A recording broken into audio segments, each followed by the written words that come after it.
the way I think science will have to go is to somehow produce models which are complex enough and which,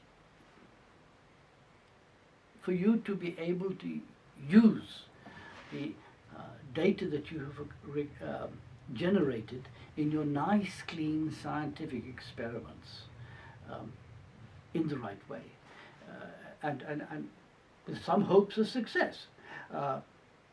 But finally, it's going to come down to putting it into people and seeing what happens.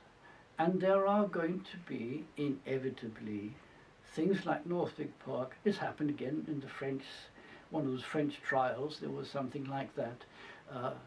It's not people being incompetent or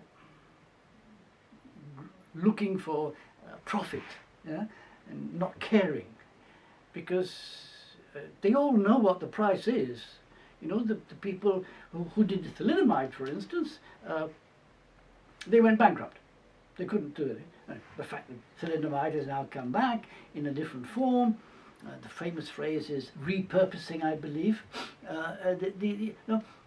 It's immaterial. The point is that at the time, nobody knew about the effects of thalidomide because nobody had done the experiment which actually demonstrated, which you can.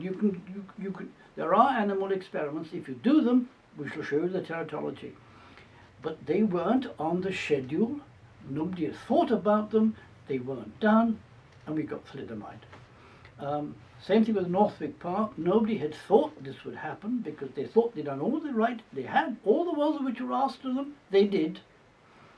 If you do it in a slightly different way, because you know it's going to happen, now you keep changing the variables in the model until you reproduce what happens in man, then you can do it. Then you can show there is a model system to check that.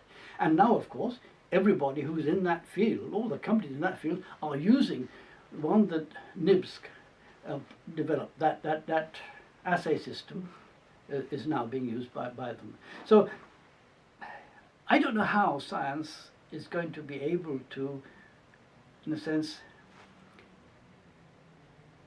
de-reduce itself, no longer do the reductionist, which is necessary, but now complex, make it more complex in the modeling system. So it gets something. I'm sure that there will be computer models for this or that, but finally it will come down to putting it into a whole animal and putting it into whole people and seeing what happens.